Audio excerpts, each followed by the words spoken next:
Ashamaa harka fuudhee hordoftoota geetii oolootuuf nagaa isiniif haa ta'u akkam jirtan nagaadha galata gooftaa isinis akka nagaa taatan abdiin qaba. Ijoollee Oromoo yuutuubii keessa sabiskiraayib naaf godhuudhaan na jajjabeechadha. Sabiskiraayib namaaf godhuun gatii nama hin kaffalchiisu. Garuu anaaf hamilee ta'aa sabiskiraayib laayik sheer naaf godhaadha na jajjabeessa isiniin jedha. Har'a faayidaa sigaa maxabashaa akkuma argaa jirtanii sigaa maxabashaa faayidaa hedduu qaba. Isa wajji akkamitti akka faayidaa isaa kanatti fayyadamne irraa argannu immoo isinitti himaa isiniin jedha na waliin turtii. Sigaa maxabashaa akkuma argitan kunoo manqorqoraa qopheeffadhee tanan jira. Manqorqoraa kanatti baala isaa irraa maaxee nan daffisaa akka shaayitiitti. Sigaa maxabashaa kanatti immoo naana fi qurufudii dabalee tananii kanan daffisee akka shaayitiitti dhugu. Faayidaa sigaa maxabashaa afaan keenya ganama yennaa kaanuu foolii addaa akka hin kennine hafuura qulqulluu akka kennuuf dhafi nu fayyada.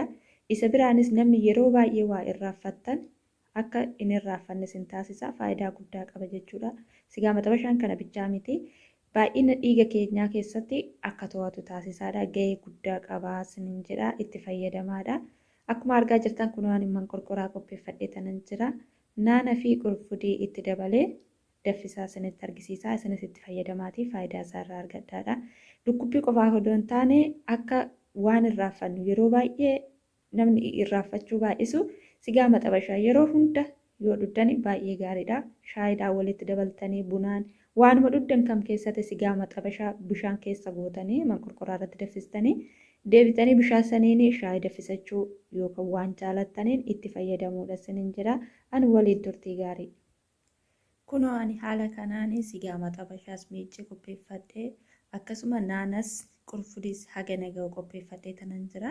Akkasuma manqorqoraa kanatti naqee tanan bishaanis qopheeffadhee hanga naga'u ittiin daffisee tanan ittiin dhuga jechuudha. Yoo duwwaan isaa isinitti toluu baate shaayii waan itti fayyadamuu dandeechanii walitti maxxanii itti fayyadamtu. Akkasuma naana fi sigaa maxabashaan waa tokko qofaaf miti kan nu fayyadu waa hedduudha fi barumsa isaatis kan itti aanu qabadhee akkasiniif deebi'uu fi laayik sheer godhuudhaan na jajjabeechadha. Yeroo baay'ee shamara keenyatti yeroo baay'ee yennaa maarababaan namatti dhufu nama dhukkubaa dugda nama kutaa garaa nama ciniinaa hunduma keenya irratti dhukkubbiin akkasii darbee namoota muraasa irratti kan mul'atu. Isa kana qoricha mana yaalaa deemnee fudhannee itti fayyadamuu odoo hin taane manuma keenya keessatti haala kanaan naana fi sigaa maxabashaa qurunfudii shaayiidhaan walitti mannee daffisnee yoo dhunne faayidaa irra caalatti nuu qaba. Mana yaalatti kan fudhannee qoricha itti fayyadamnu suni innis faayidaa hin qaba. Garuu yeroo hundatti fayyadamuun isaa akka yeroo baay'ee inni nutti baay'atu yookaan maarababaa yeroo isaa eegee hin dhufne ji'a 2-3 turee fa'aa akka nutti dhufu taasisa. Kunoo daffisee haala kanaan shaayiidhaan walitti makee qopheeffadhee tanan jira. Sikkaara itti baay'isuu hin qabdanii sinin jedha itti fayyadamaatii ilaaladha. Yeroo baay'ee qoricha bichaa fayyadamuu odoo hin taane waanuma garaa keenyatti nyaannuun haa fayyadamnu sinin jedha. Kanatti aansuudhaanis immoo faayidaan sigaa maxabashaa fi naana qurufudii kana qofa miti.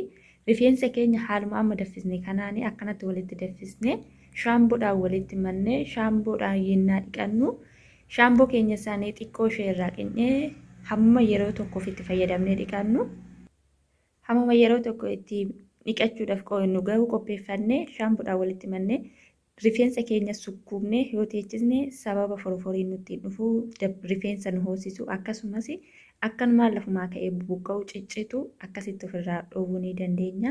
Haala ittiin akkamitti shaamboodhaan hojjettanii rifeensi keessan akka hin bubuqqaanee fi akkaataa harriin rifeensi keenya yeroo tokko oduma nuti hin dulloomin harrii magarsa. Maaliif sababni isaa?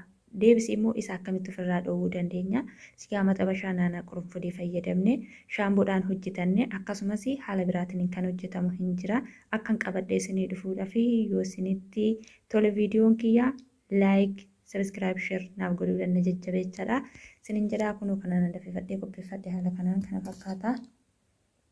Koottaa waliin haa dhugnu isinin jedha.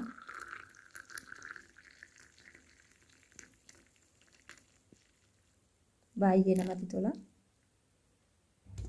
Isa kana akkasumatti rifeensa itti fayyadamuudhaaf qorree haga torban tokkootu bishaan kun lafa hoo taa'e rakkoo tokko iyyuu hin qabu. Rifeensa keenyani akkasumatti isuma kana qofaadhaan shaayinis faayidaa gahee isaa danda'eedha kan qabu.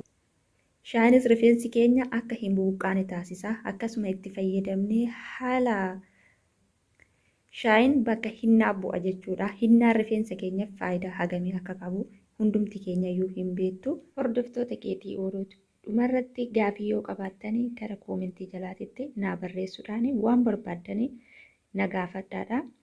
Maal irratti akkasiniif hojjedhu viidiyoo barumsa rifeensaa, viidiyoo nyaataa, viidiyoo gaafiif deebii waan barbaaddan deebii kan gaafii isinitti ta'es gara koomentii jalaatiin na gaafadha. Hagamii akka qabu hundumti keenya iyyuu hin beektu.